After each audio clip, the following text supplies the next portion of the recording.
It is basically a story about a toy waking up to the realities of what human beings deal with. It's like it's an existential film in that sense. But of course, it's also a film about feminism and gender.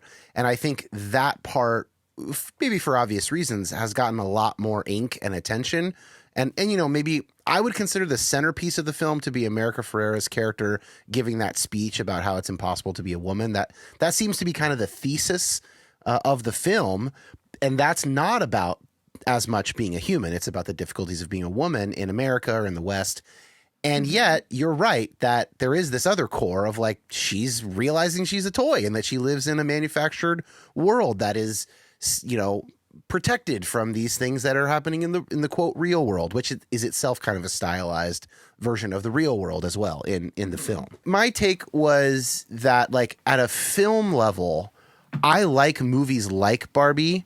My favorite, I mean, Groundhog Day is kind of in that world. There's a lesser known film called Defending Your Life, an Albert Brooks film from the 80s or 90s. It's Albert Brooks and Meryl Streep. And basically he dies and wakes up in the afterlife. And in the afterlife, you have to like basically sit before this panel that they play video versions of the most sort of morally important moments of your life. And you have to sort of defend yourself to like get into heaven.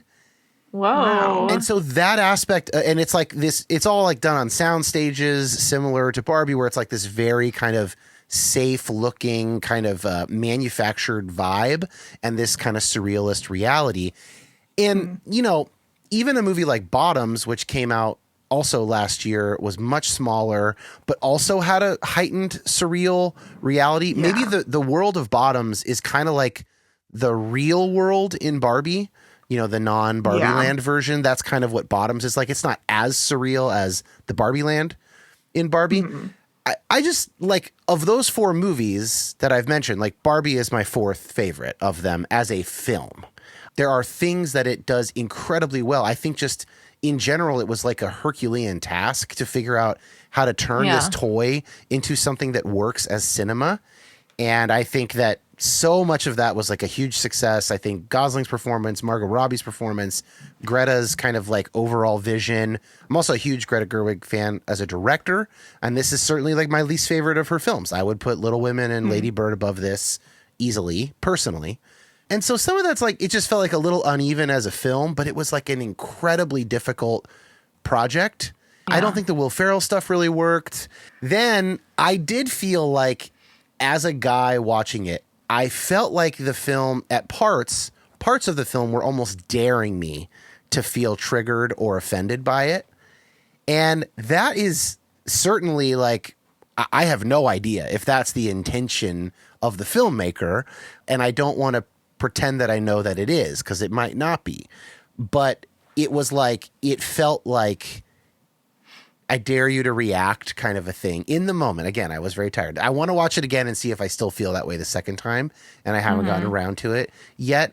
But for instance, in that America Ferrera speech that we're talking about, like, I thought this feels really plausible to me. What felt hard was, I think you could replace woman with a number of other things and come up with a pretty compelling speech of the way that society asks the impossible of people.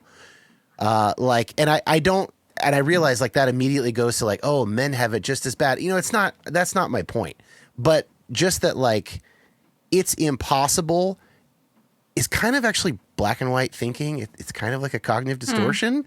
It's hard. And some of those, you're this, but you're this, do this, but don't do that.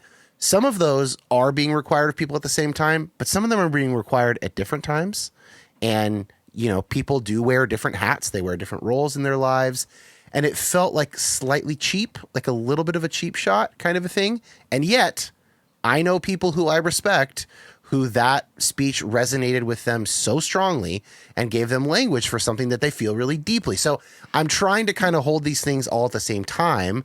And what I've really come to in the end, as I've thought through the movie and my reaction to it and other movies, is I think that it's okay that there are things that are not for me. I'm not the primary audience for them.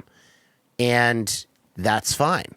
And like, I think about a movie like Goodfellas, that is fucking made for me. Like I am the exact audience for that movie, and I'm not the exact audience for Barbie, and that's good. Like we got to have all the movies, and we should have more and more different stories for different demographics that resonate with them. So that's kind of where I've landed.